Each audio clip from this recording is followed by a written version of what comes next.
ரொம்ப ரீசென்ட்டா எங்க குட்டி பையனையும் தூக்கிட்டு நாங்க கோயம்புத்தூர் விசிட் பண்ணியிருந்தோம். அப்போ இந்த Zudio, Miniso அந்த லக்ஷ்மி மில்ஸ் இருக்கிற ஏரியால வந்து ஷாப்பிங்லாம் பண்ணிட்டு, எங்க சாப்பிடலாம் அப்படின்னு யோசிச்சப்போ, நாங்க உள்ளேயே இருக்கிற ரெஸ்டாரண்ட் ஏதாவது தேடலான்னு பார்த்தப்போ, ரசனை அப்படின்ற ஒரு ரெஸ்டாரண்ட்டுக்கு தான் வந்தோம்.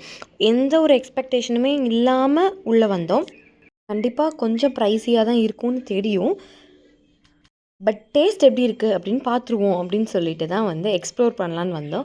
உள்ளே போனதுமே ஆர்டர்லாம் பண்ணதுக்கப்புறம் இந்த மாதிரி கையில் பின்ன ஒரு கூடையில் வந்து அப்பளம்லாம் வந்து வச்சுருந்தாங்க வடகம் மாதிரி. அதுக்கப்புறம் நாங்கள் கொங்கு கோழி தண்ணீர் ரசம் சொல்லியிருந்தோம். சூப் வந்து 2/4 அது இந்த மாதிரி டம்ளரில் கொடுத்தது ரொம்ப நல்லா இருந்தது. சூப் எப்படி இருந்ததுன்னு என் ஹஸ்பண்ட் சொல்லுவார் இப்போது. சூப்பரா இருக்கா? ரொம்ப நல்லா இருந்தது. அதுக்கடுத்து வெஜ்ஜில் வந்து ஒன்று ட்ரை பண்ணியிருந்தோம். இலை காளான் பொரிச்சதுன்னு வேற மாதிரி இருந்தது. மட்டனில் ஒன்று ட்ரை பண்ணோம். Military hotel mutton chops. கரெக்டாக சொல்லிட்டேன். அது மட்டன் வந்து எப்படி இருக்கணும்னா, எனக்கு மட்டன் எப்படி இருக்கணும்னா, வாயில் போட்டோன்னே கரையணும். அது சவுக் சவுக்குன்னு சாப்பிட எனக்கு பிடிக்காது. சில ஹோட்டல்ஸில் மட்டும்தான் அப்படி ப்ராப்பராக குக் பண்ணியிருப்பாங்க மட்டன். அங்கே மட்டும்தான் நமக்கு மட்டன் சாப்பிட்ற ஃபீலே இல்லாமல் சாப்பிட்ற மாதிரி இருக்கும். அந்த மாதிரி இங்கே இருந்தது. செம்மையாக இருந்தது. சொல்லு சொல்லு சொல்லு என்ன சொன்ன? பஞ்சு மிட்டாய். பஞ்சு மிட்டாய் மாதிரி சாஃப்டாக அப்படி அப்பா.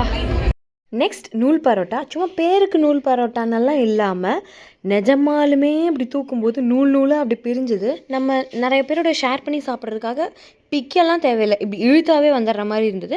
அண்ட் இங்கே வந்து ஸ்டீம்டு ரைஸ் நம்ம தனியாக தான் சொல்லணும். சிக்கன் கறியோ மட்டன் கறியோ அந்த ரைஸோடு வச்சு சாப்பிட்றதுக்கு கிரேவி நம்ம தனியாக தான் சொல்லணும். அது இல்லாமல் வெஜ் தாலி, நான்வெஜ் தாலின்னு ட்ரெடிஷ்னல் ஐட்டம்ஸ் இருக்கிற மாதிரி ஒரு ஃபுல் பிளேட்டர் தாலி வந்து இங்கே இருக்குது. பிரியாணியில் வந்து கௌதாரு சிக்கன் பிரியாணி அப்படின்னு இருந்தது. ரொம்ப சட்டிலாக ஒரு டீசெண்டான பிரியாணி. அப்புறம் இன்னும் 2 ஐட்டம் நான் ஷூட் பண்ண மறந்துட்டேன்.